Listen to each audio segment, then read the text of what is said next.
ನಮಸ್ಕಾರ ನನ್ನ ಸ್ನೇಹಿತರೆ, welcome back to my YouTube channel. ಬನ್ನಿ ನಾವಿವತ್ತು ಹಸಿ ಕಾಳು ಗೊಜ್ಜು ಮಾಡೋಣ.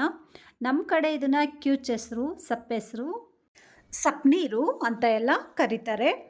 ನಿಮ್ಮ ಕಡೆ ಯಾವ ರೀತಿ ಕರೀತಾರೆ ಅನ್ನೋದನ್ನು ಕಮೆಂಟ್ಗಳ ಮೂಲಕ ನಮಗೆ ತಿಳಿಸಿ.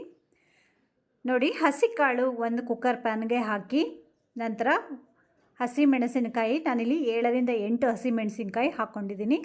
ನಂತರ ಒಂದು ಟೊಮೆಟೊ ಹಾಕಿ ರುಚಿಗೆ ತಕ್ಕಷ್ಟು ಉಪ್ಪು ಹಾಕಿ ಒಂದು ಅರ್ಧ ಲೀಟರಷ್ಟು ನೀರನ್ನು ಹಾಕಿ ನಾನಿಲ್ಲಿ ಲಿಡ್ ಕ್ಲೋಸ್ ಮಾಡಿ 2 ವಿಷಲ್ ಬರೋವರೆಗೂ ಬೇಯಿಸ್ಕೊಳ್ತಾ ಇದ್ದೀನಿ.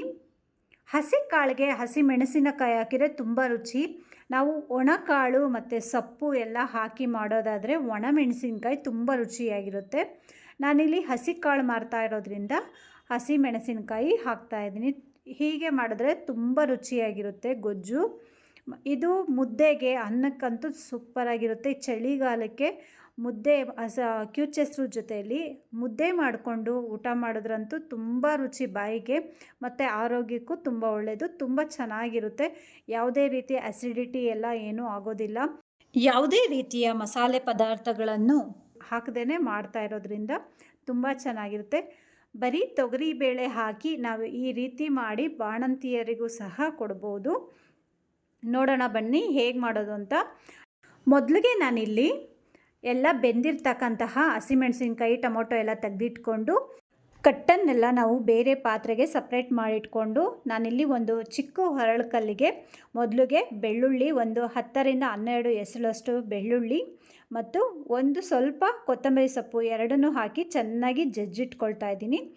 ಹೀಗೆ ಜಜ್ಜಬೇಕಾದ್ರೇ ನಾನಿಲ್ಲಿ ಒಂದು 1/4 ಸ್ಪೂನಷ್ಟು ಜೀರಿಗೆ ಹಾಕ್ತಾಯಿದ್ದೀನಿ. ಜೀರಿಗೆ ಹಾಕಿದ್ರೆ ಒಳ್ಳೆ ಫ್ಲೇವರ್ ಬರುತ್ತೆ. ಹಾಗಾಗಿ ಎಲ್ಲ ಹಾಕಿ ಚೆನ್ನಾಗಿ ಕುಟ್ಕೊಂಡು ನಂತರ ಹಸಿಮೆಣಸಿನ್ಕಾಯಿ, ನಮಗೆ ಖಾರಕ್ಕೆ ಎಷ್ಟು ಬೇಕೋ ಅಷ್ಟು ಹಸಿಮೆಣಸಿನ್ಕಾಯಿ ಹಾಕ್ಕೊಂಡು ಚೆನ್ನಾಗಿ ಜಜ್ಕೊಳ್ಬೇಕು.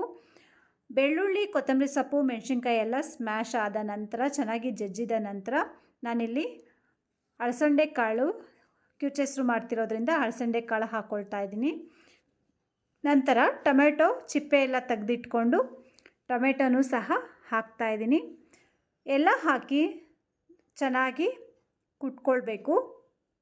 ನೋಡಿ, ಇದನ್ನೆಲ್ಲ ಮಿಕ್ಸಿಗೆ ಹಾಕಿ ನಾವು 1 ರೌಂಡ್ ಆಡಿಸಿದ್ರೆ ಸಾಕಾಗುತ್ತೆ. ಬಟ್ ನಾವು ಹೊರಳ್ಕಲ್ಲಲ್ಲಿ ಮಾಡಿದಷ್ಟು ಟೇಸ್ಟ್ ಬರೋದಿಲ್ಲ. ನಮಗೆ ಒಳ್ಳೆ ಟೇಸ್ಟು ಮತ್ತು ಒಳ್ಳೆ ಫ್ಲೇವರು ಬೇಕು ಅಂದರೆ ನಾವು ಹೀಗೆ ಹೊರಳ್ಕಲ್ಲಲ್ಲಿ ಮಾಡಿದ್ರೆ ತುಂಬ ಚೆನ್ನಾಗಿರುತ್ತೆ. ಟೈಮ್ ಇಲ್ಲ ಅನ್ನೋರು ಮಿಕ್ಸಿಲೂ ಸಹ ಗ್ರೈಂಡ್ ಮಾಡ್ಕೊಳ್ಬೋದು.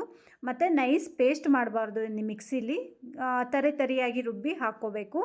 ನಂತರ ನಾನು ಹುಣಸೆ ಹಣ್ಣನ್ನು ಇದೇ ಕಟ್ಟಲ್ಲಿ ನೆನೆ ಹಾಕಿದ್ದೆ. ಹುಣಸೆ ಹಣ್ಣಿನ ರಸ ಎಲ್ಲ ಹಿಂಡ್ಕೊಳ್ತಾ ಇದ್ದೀನಿ. ನೋಡಿ, ಇದಕ್ಕೆ ಯಾವುದೇ ಎಕ್ಸ್ಟ್ರಾ ನೀರನ್ನು ಆ್ಯಡ್ ಮಾಡಿಲ್ಲ. ಇದಕ್ಕೆ ಬೇರೆ ನೀರು ಆ್ಯಡ್ ಮಾಡಿದ್ರೆ ಅಷ್ಟು ಟೇಸ್ಟ್ ಚೆನ್ನಾಗಿರೋದಿಲ್ಲ. ಹಾಗಾಗಿ ಹುಣಸೆ ಹಣ್ಣನ್ನು ಸಹ ಇದೇ ನೀರಲ್ಲೇ ನಾವು ನೆನೆಸ್ಕೊಳ್ಬೇಕು. ಎಲ್ಲ ಆದ ನಂತರ ನಾನು ಸಪ್ರೇಟಲ್ಲಿ ಅದಕ್ಕೆ ಒಗ್ಗರಣೆ ಏನೂ ಹಾಕೋಂಗಿಲ್ಲ. ಗೊಜ್ಜೆಲ್ಲ ಮಾಡಿ ತೆಗೆದಿಟ್ಬಿಟ್ಟು ಈಗ ಕಾಳಿಗೆ ಒಗ್ಗರಣೆ ಹಾಕ್ತಾಯಿದ್ದೀನಿ. ಸ್ವಲ್ಪ 3ರಿಂದ 4 ಸ್ಪೂನಷ್ಟು ಎಣ್ಣೆ ಹಾಕಿ, ಸಾಸಿವೆ ಹಾಕಿ, ಹಸಿಮೆಣಸಿನಕಾಯಿ ಹಾಕಿ ಚೆನ್ನಾಗಿ ಫ್ರೈ ಮಾಡ್ಕೊಳ್ಬೇಕು.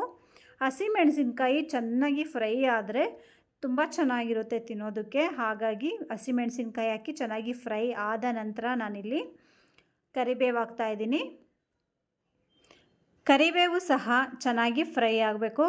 ಫ್ರೈ ಆದ ನಂತರ ಇಲ್ಲಿ ಈರುಳ್ಳಿ ಹಾಕ್ತಾಯಿದ್ದೀನಿ. ಈರುಳ್ಳಿ ನಾನು ಉದ್ದಕ್ಕೆ ಸ್ಲೈಸ್ ಮಾಡ್ಕೊಂಡಿದ್ದೀನಿ.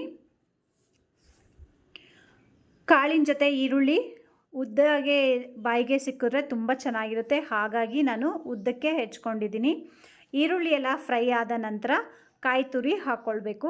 ಕಾಯಿ ತುರಿನೂ ಹಾಕಿ ಫ್ರೈ ಮಾಡಿ ಚೆನ್ನಾಗಿ ಬಾಡಿಸ್ಕೊಳ್ಬೇಕು. ಬಾಡಿಸ್ಕೊಂಡಿದ್ದ ನಂತರ ಲಾಸ್ಟಿಗೆ ನಾವು ಕಾಳು ಹಾಕಿದ್ರೆ, ಇದು ಬೆಳಗ್ಗೆ ಮಾಡಿದ್ರೆ ಸಂಜೆನೂ ಕಾಳು ಏನೂ ಆಗೋದಿಲ್ಲ.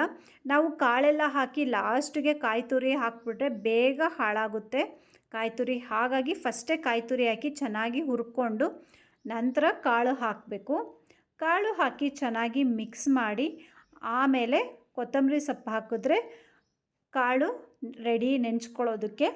ನೋಡಿ, ಈ ರೀತಿ ಹಸಿಕಾಳು ಕಾಲದಲ್ಲಿ ಹಸಿಕಾಳನ್ನ ಗೊಜ್ಜು ತುಂಬ ಚೆನ್ನಾಗಿರುತ್ತೆ ತಿನ್ನೋದಕ್ಕೆ.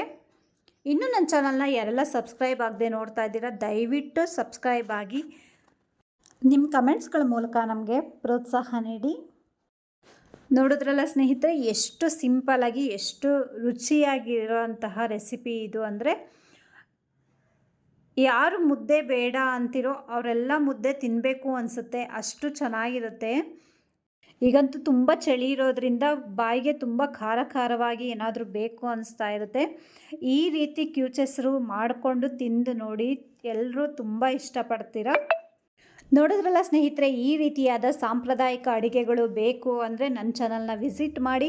ನನ್ನ ಚಾನಲ್ಗೆ ಲೈಕ್ ಮಾಡಿ, ಸಬ್ಸ್ಕ್ರೈಬ್ ಆಗಿ, ಬೆಲ್ ಐಕಾನ್ ಒತ್ತೋದನ್ನು ಮಾತ್ರ ಮರಿಬೇಡಿ. Thanks for watching my videos.